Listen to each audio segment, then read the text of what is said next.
Olá, Felipe. Chico, tô te vendo aí já, Chico. Seja bem-vindo, Thay. Deixa eu ver aqui. Peraí, Chico, deixa eu aceitar.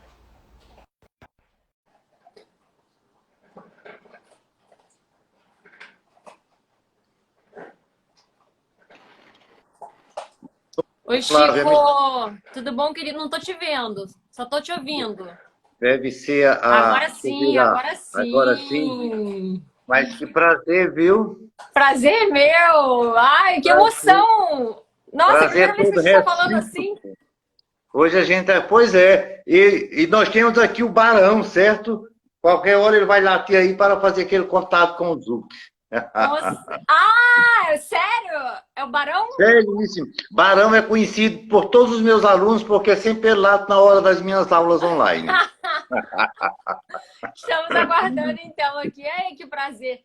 Pessoal, deixa Prazer eu nosso que contextualizar cuida. então aqui vocês.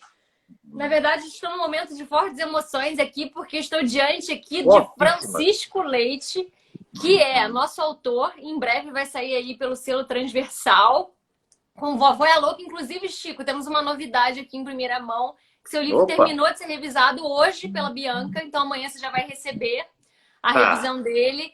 E, enfim, tem muita gente ansiosa por esse livro, todo mundo pergunta, e a vovó sai quando?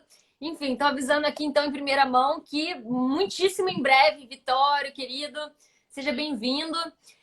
E hoje aqui eu recebi esse convite com muita alegria. Estamos aqui para discutir um assunto de suma importância e eu estou aqui na minha condição de fã do seu trabalho e de não, obrigado. aprendiz, porque eu não entendo absolutamente nada sobre o nosso sistema tributário. Então, vai ser uma ótima oportunidade de tirar as minhas dúvidas também. E aí, pessoal, o que está rolando, né? Só para quem ainda não está por dentro do que está acontecendo. É, Enfim, o atual governo finalmente propôs a tal da reforma tributária, que era aí uma das reformas mais aguardadas e mais importantes para o destino aí do Brasil, né? Depois da reforma da Previdência, a reforma tributária é assim aqui, digamos, uma das mais urgentes para a gente. E o que acontece é que veio aí essa novidade embutida aí nessa reforma, né? Nesse afã de simplificar, né, Chico, me corrija se eu estiver errada, mas o nosso sistema tributário, que é sim bastante complexo, um dos mais difíceis do mundo, né?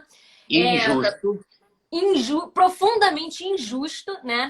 Eu acho que esse é um dos pontos que a gente tem que pegar aí, porque a nossa expectativa, né, enquanto nação, aí para esta reforma tributária, pelo menos essa é a minha posição, seria no sentido de simplificar o sistema e de corrigir uma desigualdade, ou de pelo menos minimizar uma desigualdade que é fundante aí da sociedade brasileira, né? Seguramente, Então, seguramente.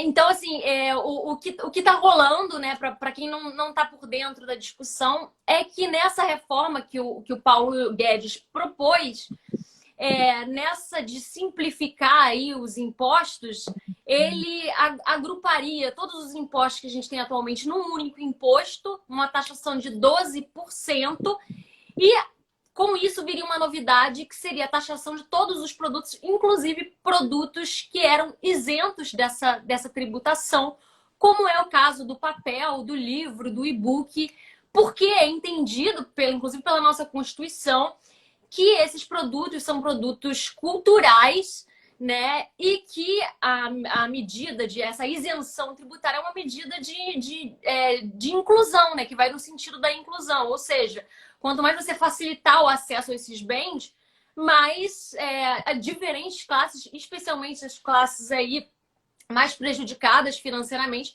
podem ter acesso a eles. E o que acontece aí com essa taxação, evidentemente, que é aí ter um problema de dificultar ainda mais o acesso a um bem que já é de difícil acesso. Vale a gente frisar que a cultura no Brasil é extremamente elitizada, que o preço do livro já é altíssimo, porque nós não temos um mercado de escala, né? Então, as editoras produzem aí tiragens que são, na verdade, se a gente comparar com o de países mais desenvolvidos, muito pequenas. Então, você tem na França tiragens de 10 mil, de 20 mil, de 30 mil, assim também nos Estados Unidos, em países desenvolvidos da Europa, e em decorrência disso, as editoras, as livrarias conseguem colocar um preço do livro muito mais acessível, coisa que a gente já não consegue fazer. Então, a verdade, assim, falando aqui rapidamente do ponto de vista da editora, e o Chico vai entrar aí para explicar para a gente a questão tributária envolvida, do ponto de vista da editora, que a gente já vive um mercado em que toda a cadeia já opera no limite. Né? Então, editores já operam no limite, livrarias já operam no limite. A verdade é que é um mercado em que já ninguém lucra muito, muita gente trabalha ali empatando.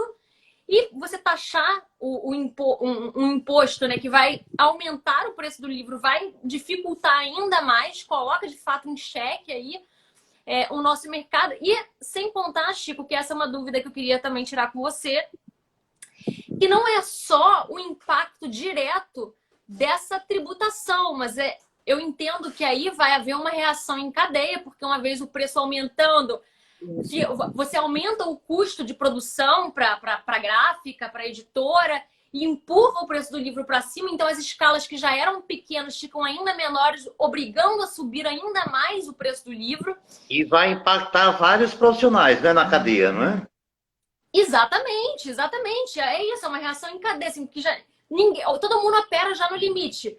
Livraria, autores, editoras... Né? Então, eu queria saber, assim... Primeiro, queria uma elucidação aí sua sobre, em linhas gerais, como que funciona o nosso trabalho e qual é a importância, sim, de uma simplificação nesse regime, mas que, ao mesmo tempo, a gente não caia na armadilha de achar que a única solução é essa simplificação do jeito que está sendo proposta pelo atual governo.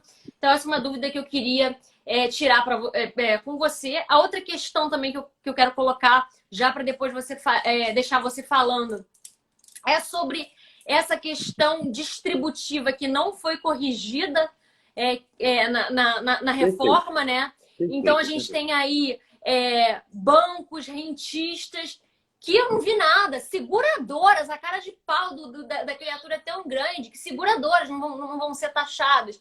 Então, como assim, né? O livro paga, uma cadeia que já opera no limite paga, e bancos, rentistas, seguradoras, né, não estão de fato inclusas nessa reforma. Então, queria saber isso. Então, vou abrir agora, Chico, para você falar, assim, dar aquela introdução sobre como funciona o nosso sistema tributário, como poderia ter uma simplificação disso, que não nos moldes do que a atual reforma propõe. E depois aí eu queria abrir para o pessoal perguntar, tirar as suas dúvidas, enfim, podendo direcionar a pergunta tanto para mim, quanto para você, quanto para nós dois.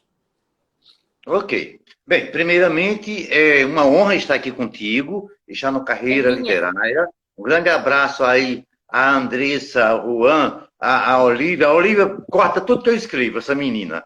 Anda nada, viu? E aí eu pego no pé dela também. Bem, então, realmente, um grande prazer para mim, tá? Estar aqui com vocês, estar aqui também acompanhado dos colegas aí do SEC, do curso de escritor profissional, dos demais membros da carreira, tá? Literária. Eu quero fazer apenas uma pequena correção que eu não fiz porque a gente tem que trabalhar e viver, de certa maneira, no atacado e não no varejo. A gente, embora seja graduado em Direito, embora sejamos mestre em Direito, estejamos terminando doutorado em Direito, mas eu sou proibido de advogar porque eu sou auditor da Receita Federal do Brasil. E aí, na chamada, está como advogado, não é? Eu sou advogado, tenho a carteira, mas suspensa, não é?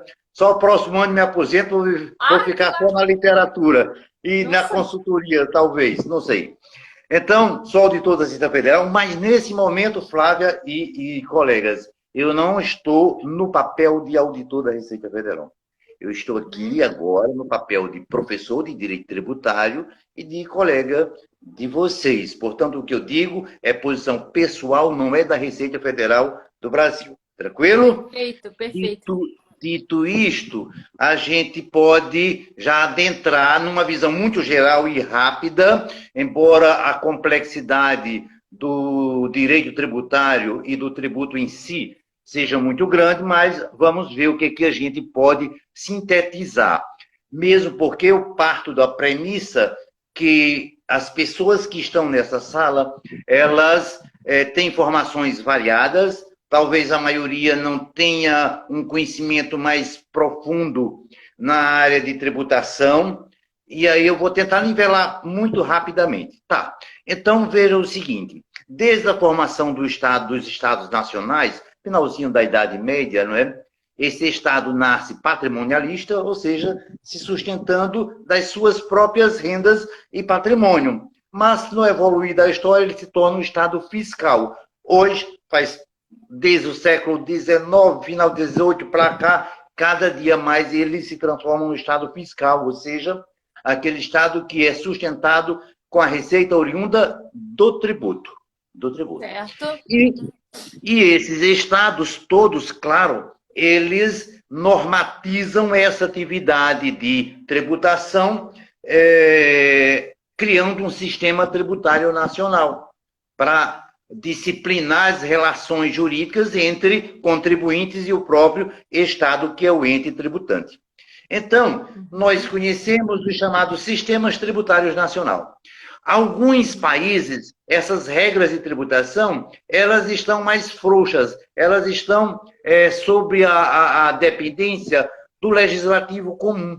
Mas no Brasil, não. O Brasil, questões históricas e outros fatores, mas nós temos um sistema tributário todo plasmado na Constituição. As regras superiores estão lá na Constituição. Quais são os tributos? Estão na Constituição. Quais são os princípios maiores que disciplinam essa relação Estado-contribuinte? Aqui no Brasil está na Constituição. Então, na Constituição brasileira, nós vamos encontrar quais são os tributos, quais são os princípios, situações que não podem incidir tributos, que a doutrina chama de imunidades, e repartição da receita.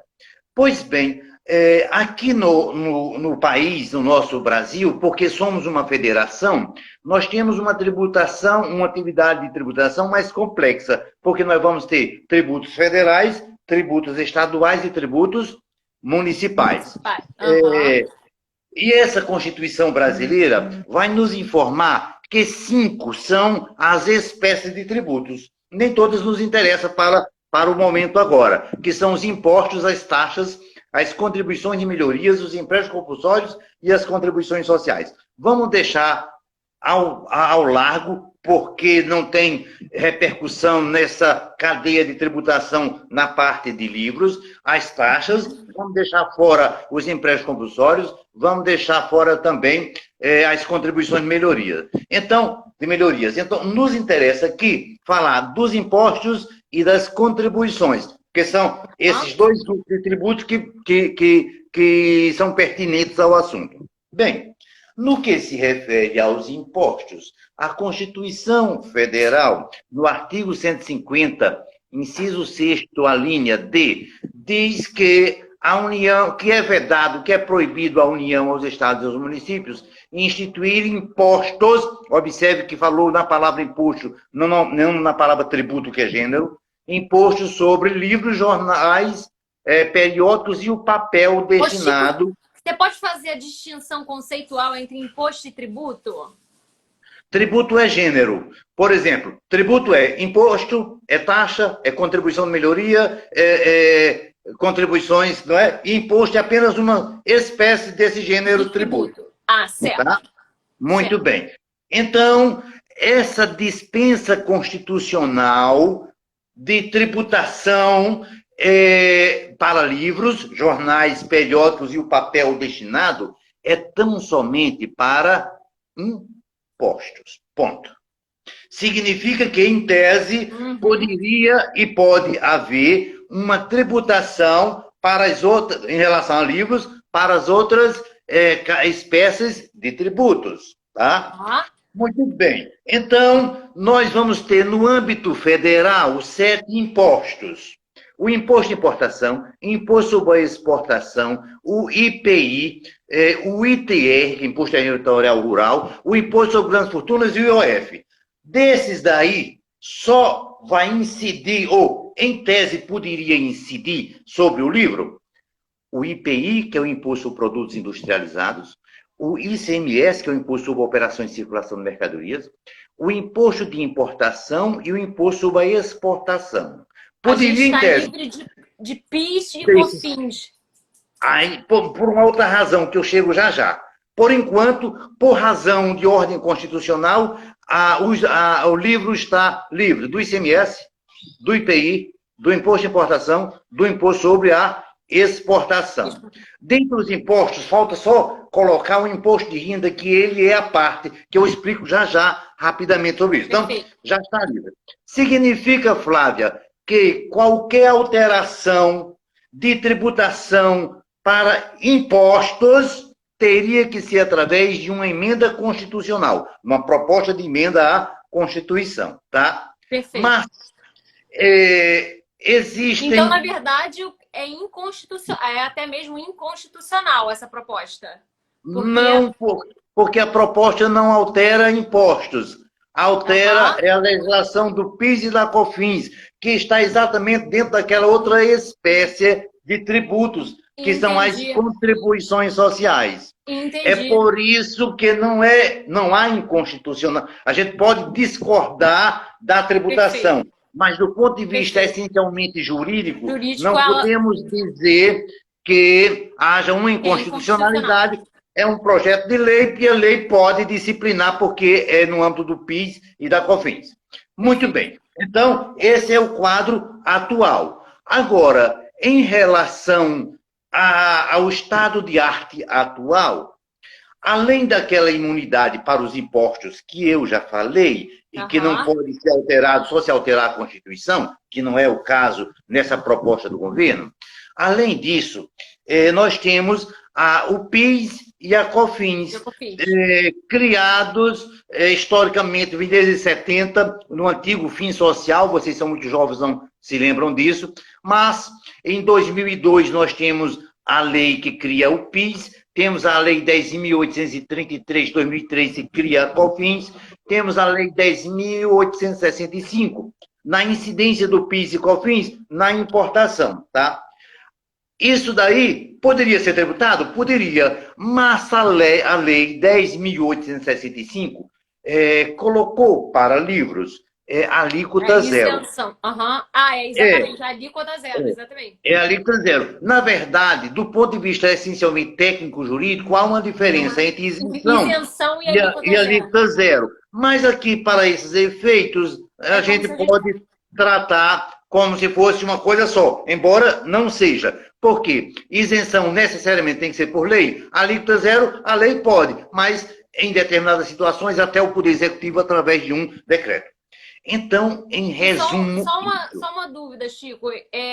Tentou-se em algum momento também tirar o e-book também dessa isenção, que na verdade é alíquota zero em PIS e COFINS, e eu acho que foi necessário o STF intervir para poder tirar... Mais ou menos. Na verdade, o que havia era uma diferença de interpretação do que seria considerado livro, porque a Constituição fala que é imune o livro. A questão era, o e-book é considerado o livro ou não, né? Essa polêmica demorou muito tempo e acho que finalzinho do ano passado, ou já foi esse ano, o STF declarou que sim, estende-se a imunidade com toda razão. Ora, um livro físico não é diferente de um livro, de um e-book, né? Então, isso aí está superado no âmbito da jurisprudência do STF, tá?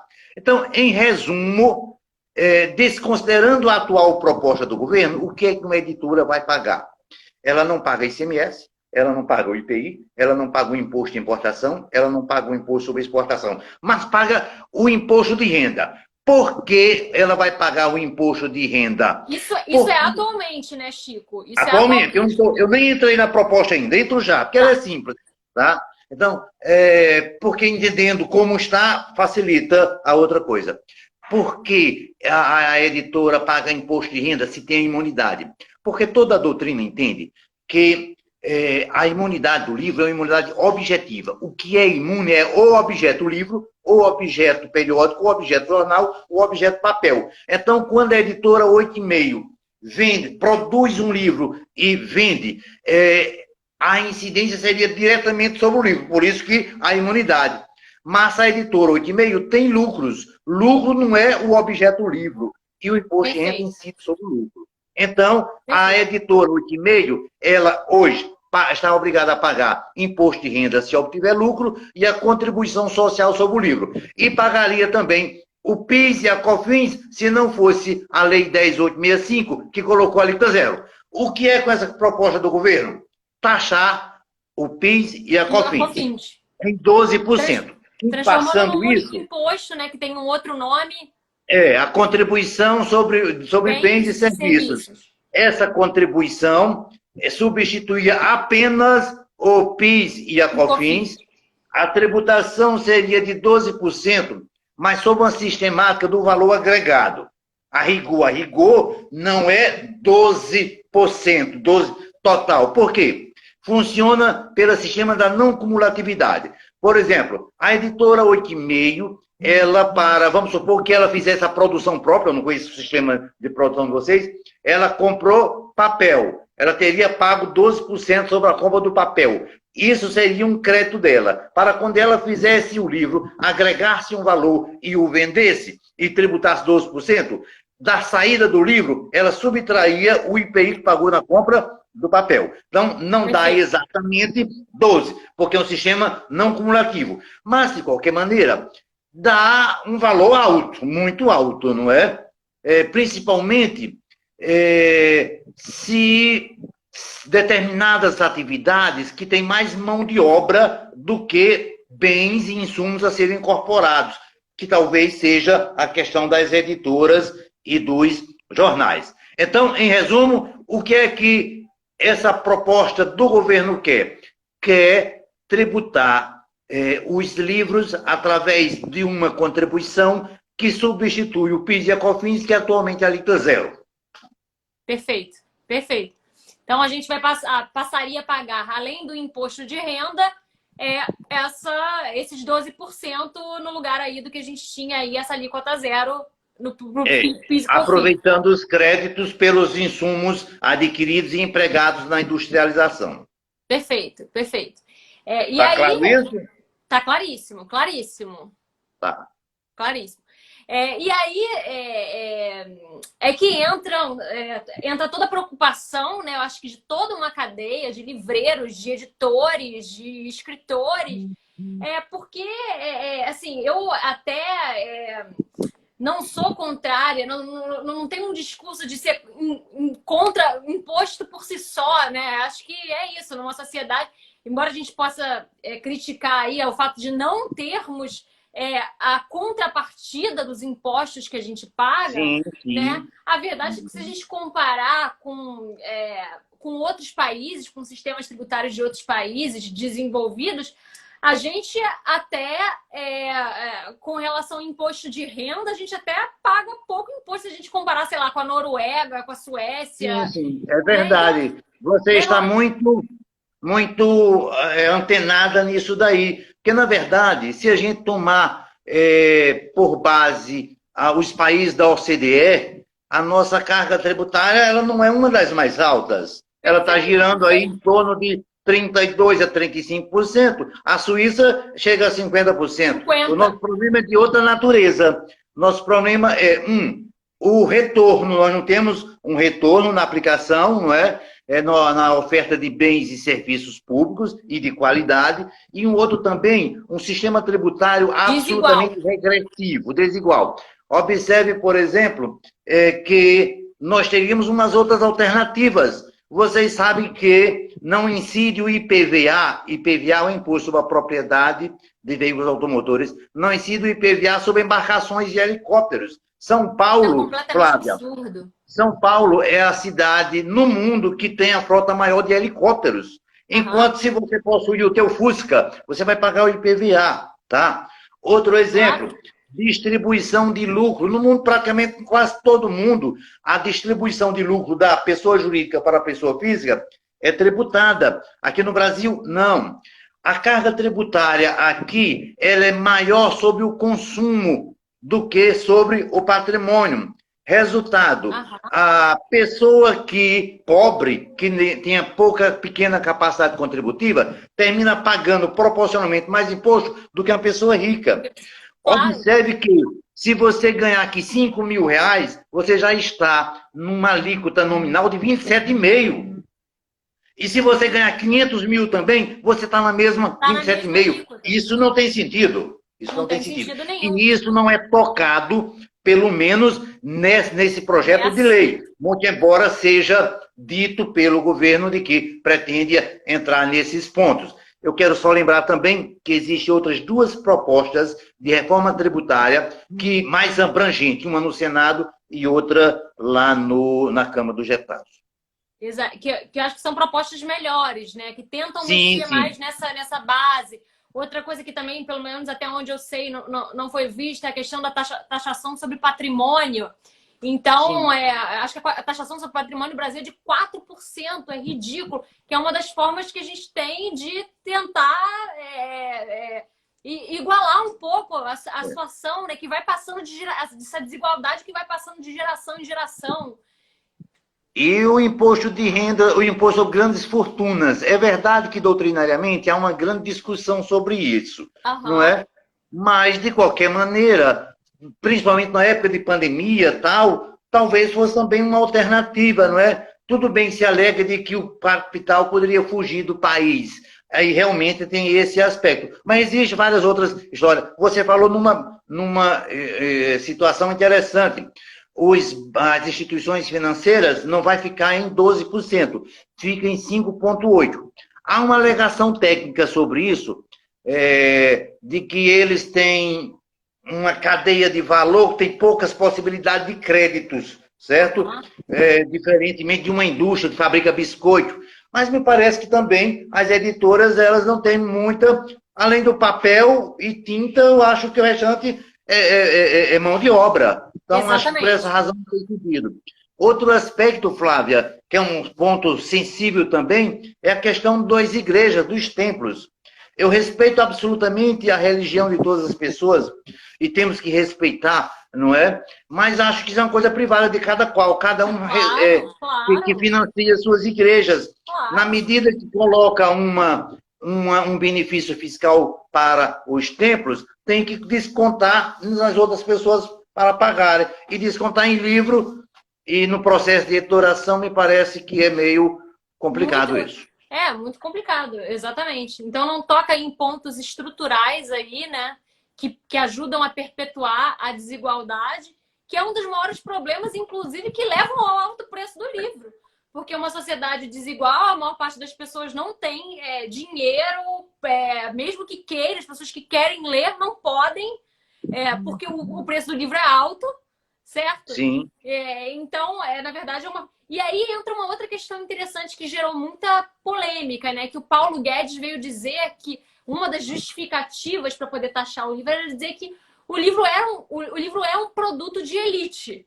Né? Ou seja, ele dá isso como dado. O livro é um produto e é de fato, mas assim, não existe nenhuma preocupação de que ele deixe de ser.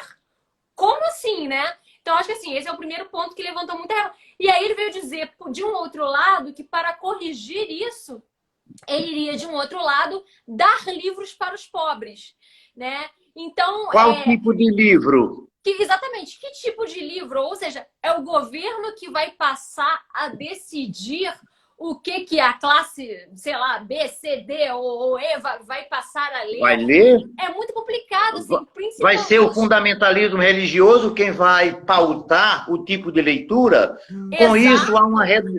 com isso, Flávia, há uma redução da bibliodiversidade, certo? Porque vai ter pouca obra, vai ter a homogeneização da cultura, vai ficar pouquíssimas editoras, as grandes, só aquele tipo de livro que é best-seller, que vende muito, e isso homogeneiza a cultura, e vamos cair numa pobreza de cultura absoluta, não é?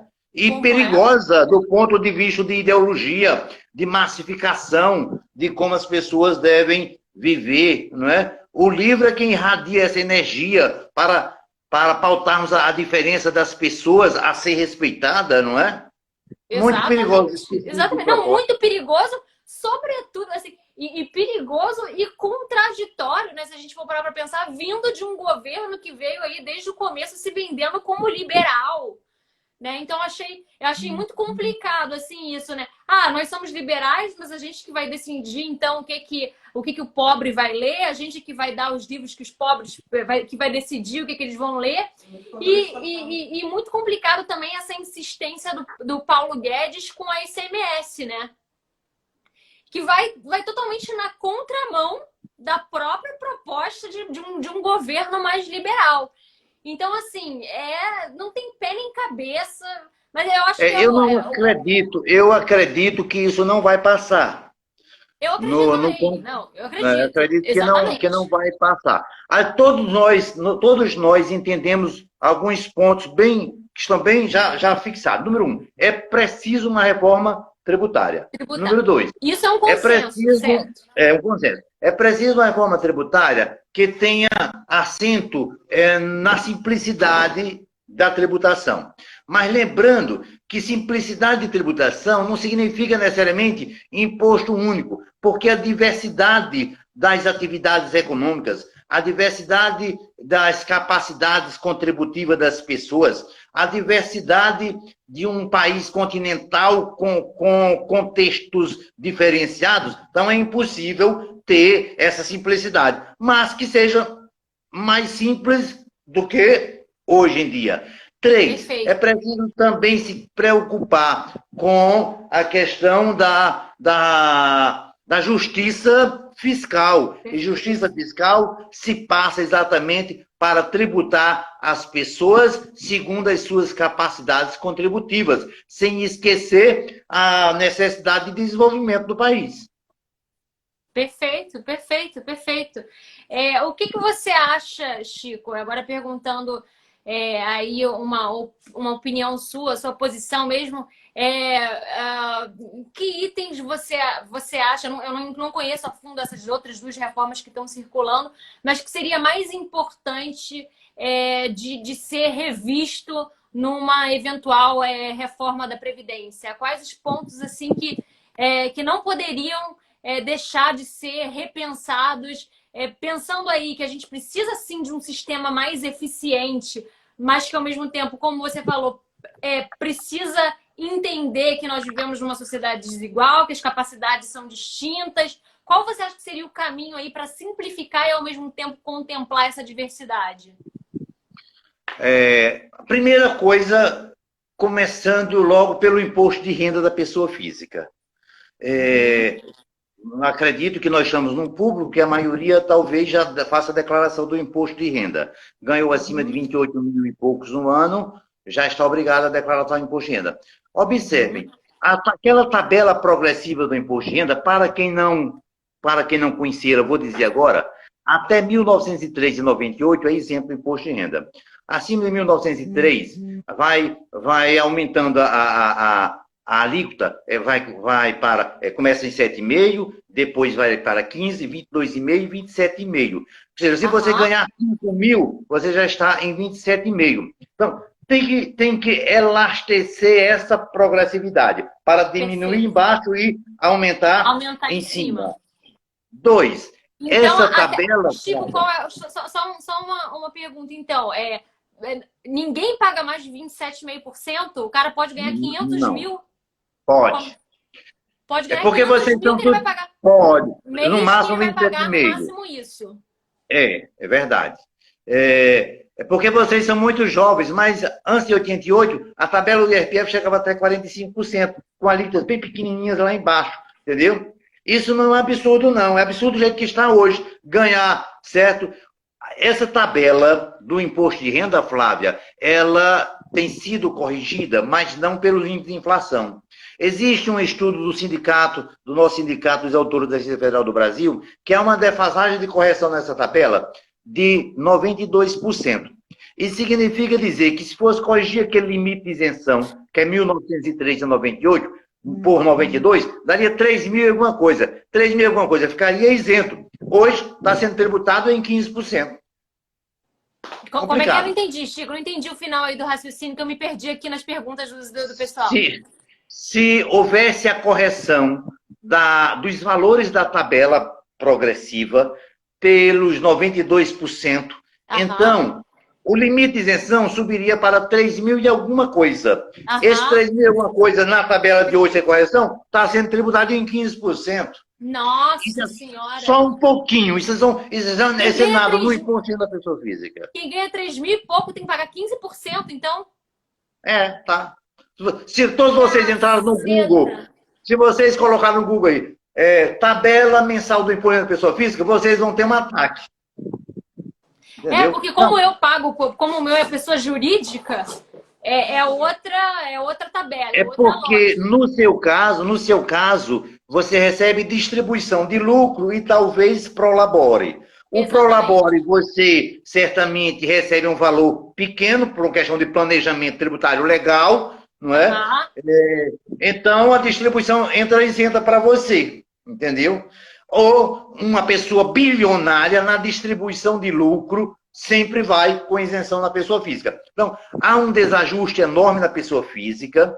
Ela paga também lá na pessoa jurídica, né? O bilionário paga lá na pessoa jurídica num limite de quanto? Na pessoa jurídica, a alíquota é de 15%, mais um adicional de 10% do lucro que ultrapassar 60 mil no trimestre. No imposto de renda. Calma aí. Então, se ganha mais de 60 mil no trimestre, além dos 15%, você tem um adicional de 10%, é isso? Isso, verdade. Perfeito, entendi.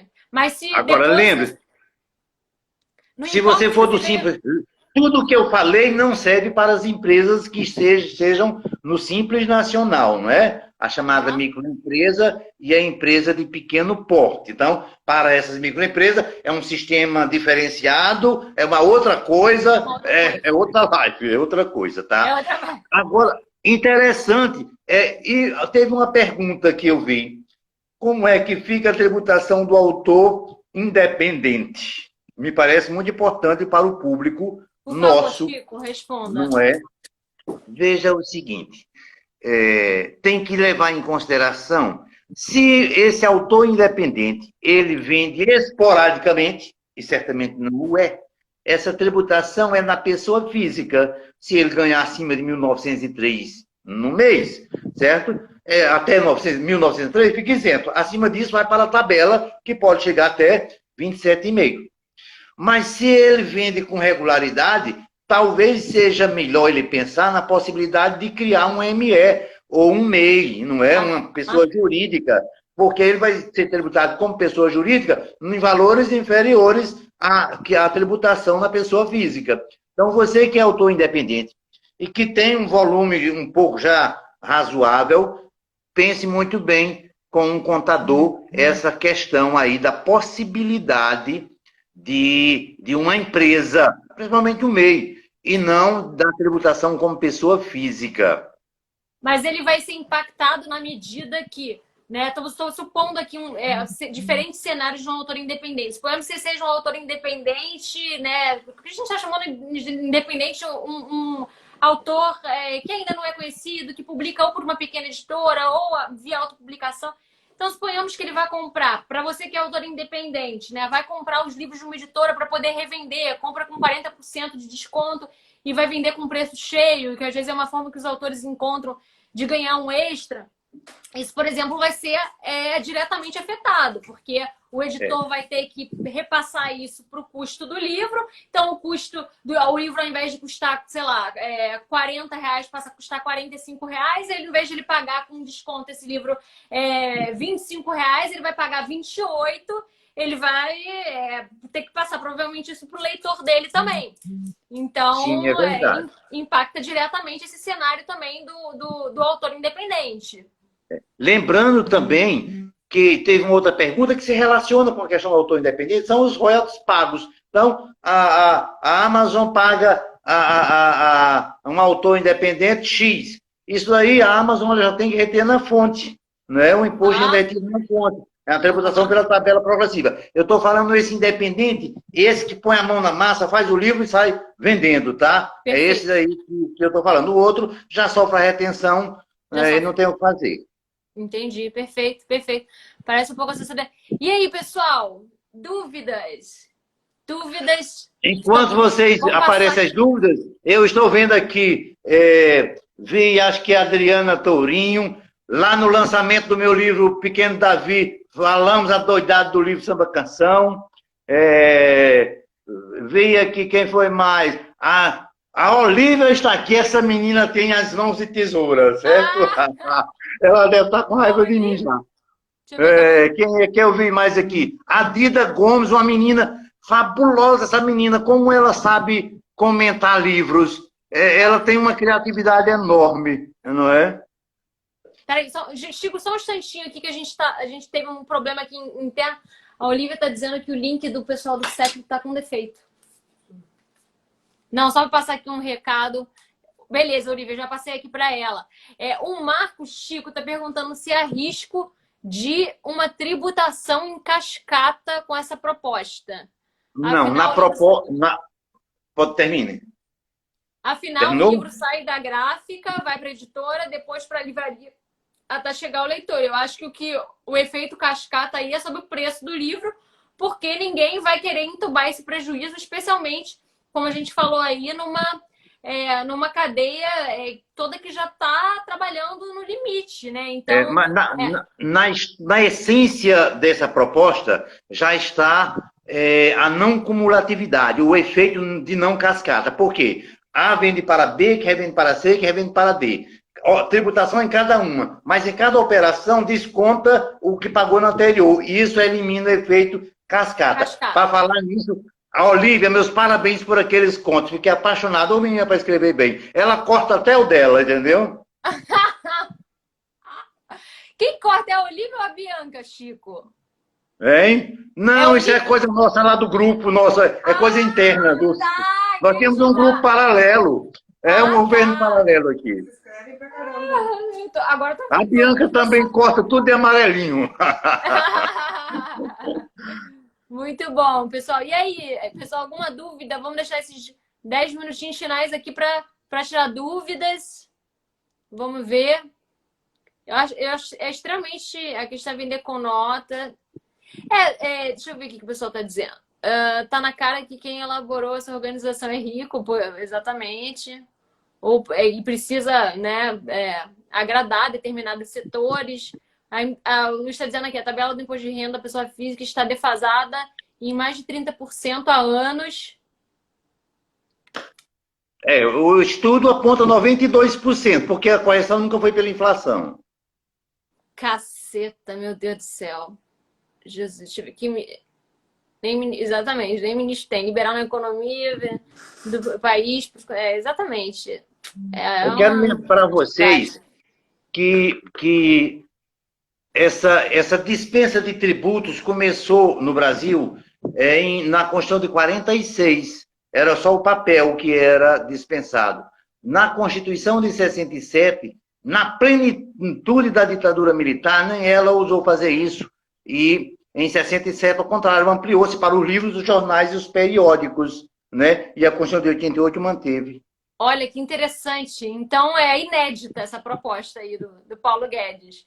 Nem na ditadura houve uma proposta no sentido de taxar aí o livro, de acabar com essa isenção, porque se entende que que é importante, né, fazer o máximo para viabilizar um produto que aqui já é inviável, né? Isso que é importante dizer.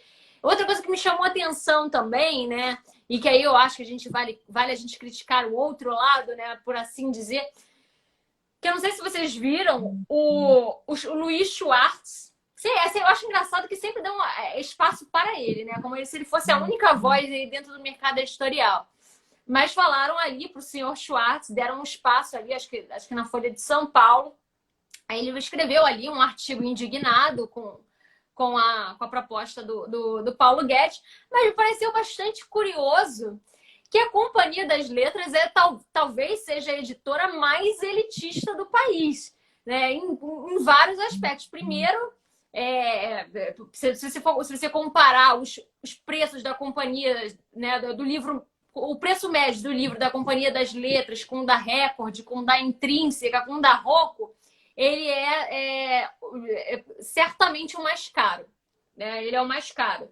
Depois, eu acho que é a editora que tem mais assim, uma política elitista no sentido de produzir aquilo que está de acordo com um pendor estético aí das classes dominantes, né? De uma elite. Então, produzem aí, não é de hoje, a gente discute isso nos nossos clubes de leitura, o quanto que a opção deles de publicação pelo selo Companhia das Letras é de uma literatura muito ensimesmada, de um leitor mais acadêmico, universitário, com um perfil classe A.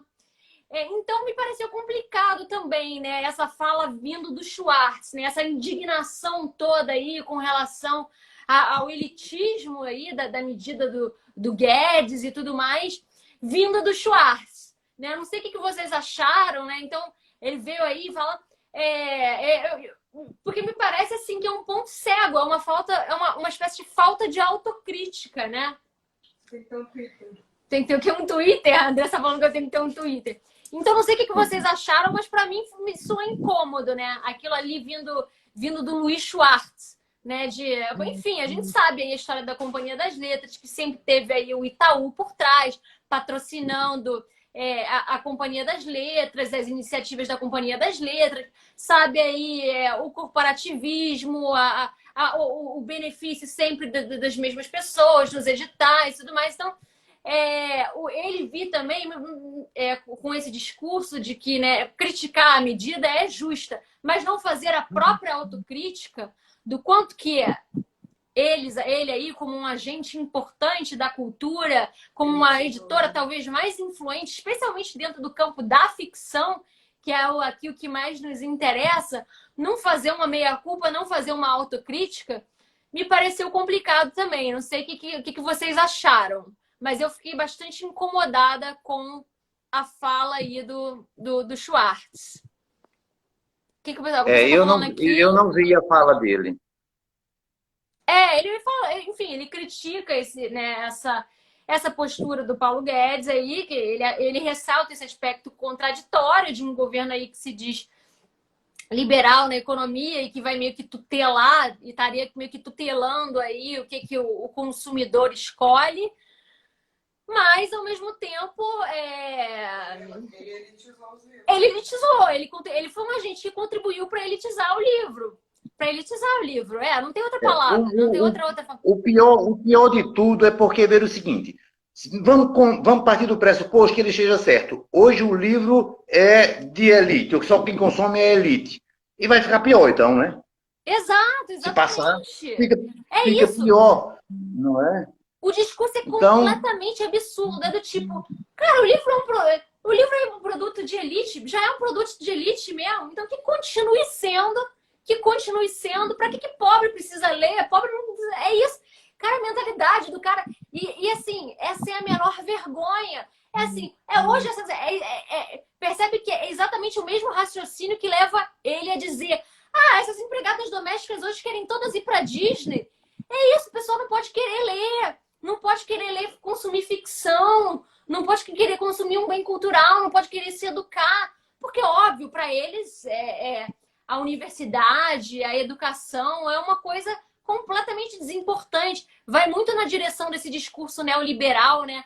Completamente alienado mesmo. Que para você, o cara legal, o cara bem sucedido, é aquele que fatura dígitos. Não importa se esse cara tem uma formação humanista, se ele passou por uma universidade. Nunca vi a universidade mais desacreditada do que está hoje. É quase você passa por idiota se você disser que você foi à universidade, ou que você quer ir para a universidade, você passa como idiota. Para quê? Dá para ganhar dinheiro hoje sem ir para a universidade. Então o valor passou a ser único e Na exclusivamente verdade, esse. há uma política de desacreditar a cultura, Desacreditar a cultura, um entendimento de desacreditar as universidades. Veja que a única coisa, olha, é cheio de maconheiro, cheio de drogado, cheio de sei de quê, há uma necessidade de uma parte da parcela da população de voltar às trevas, não é? Realmente está difícil. Mas é por isso que é preciso resistir. E eu parabenizo, certo, a posição aí da editora, da editora 8,5, né, em pensar dessa maneira, em se preocupar com os problemas sociais, mesmo porque viver no meio de uma pobreza absoluta só não dá remorso a mau caráter, não é? Sem Porque dúvida. não é possível. Sem dúvida. E aí, Chico, eu queria deixar aqui, assim, para reflexão para o pessoal, dizer que, assim, que a nossa batalha, ela é anterior até... Claro que a gente aí vai fazer estardalhaça, todo mundo fazendo, participando desse abaixo-assinado e mostrando sua indignação, né? E é importante essa pressão popular, muito importante.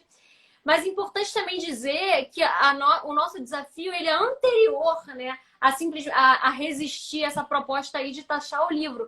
E anterior como? No sentido de que o livro só vai, de fato, se tornar um bem acessível a todos que quiserem, tiverem interesse por consumir literatura ou qualquer conteúdo que seja, que esteja aí, né, nesse formato, a partir do momento que a gente conseguir criar um mercado de escala.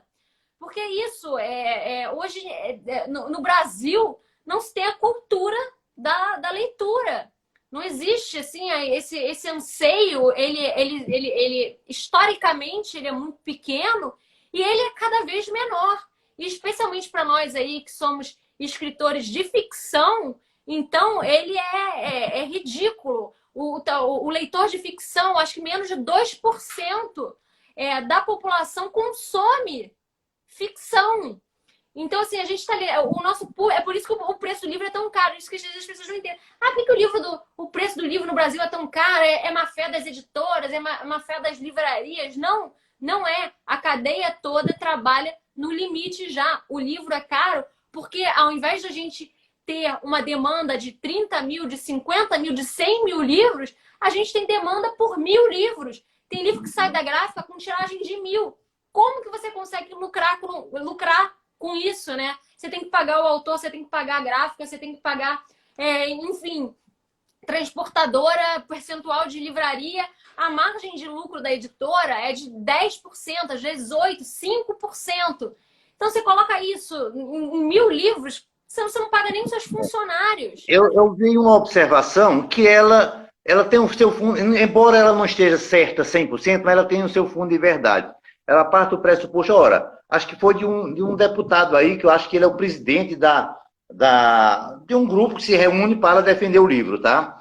E ele diz, olha, se a média de direitos autorais pago ao autor é de 10%, o governo quer ficar com 12%, mais do que os 10% do autor. 10%. Ele está meio equivocado um pouquinho, porque por força da não cumulatividade, não é exatamente 12, não. Mas fica muito próximo ali, entendeu? Mas é um raciocínio que dá um pouco a dimensão do quanto a gente está sendo lesado, né? É verdade, é verdade. Mas enfim, né, pessoal? É isso. Fecha-se uma livraria, abrem-se 10 drogas mil, exatamente. País doente, exatamente. É isso, já é um país que as iniciativas já são tão pequenas, né? Ontem, inclusive, eu e a Andressa, a gente estava discutindo porque um sujeito que é produtor de cultura, né? Trabalha nesse meio, mas que é um empresário também, que é aquele Érico Borgo, que fazia parte daquele grupo Omelete, que, enfim, eles começaram pequenos, giraram uma empresa gigantesca e tudo mais. E o cara ontem estava anunciando, o Brasil é surreal, anunciando em plena pandemia que o atual projeto dele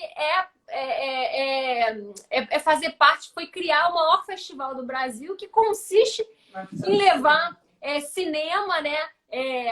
Filmes que já estão aí em todos os streams, em todos os as blockbusters, para quantas mil salas, Andy? Para 1.200 salas. Para 1.200 salas. Só filmes americanos que já passaram no grande circuito.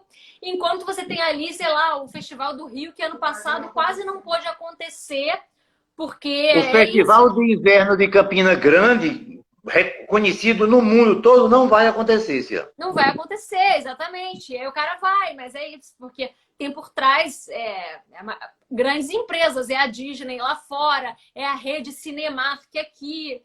Então, assim, a gente está percebendo que cada vez mais que esse processo de concentração de renda, que a reforma do Guedes não se mostra no sentido de tentar corrigir, tá inviabilizando a cultura, assim, em termos gerais, porque é isso, são só as grandes empresas, é o que alguém aqui falou, se fecham uma, duas... Primeiro começaram fechando as livrarias de bairro, agora daqui a pouco as de shopping vão fechar também. A gente vai ficar completamente na mão do que, sei lá, do que o governo quer que a gente leia dos livros religiosos.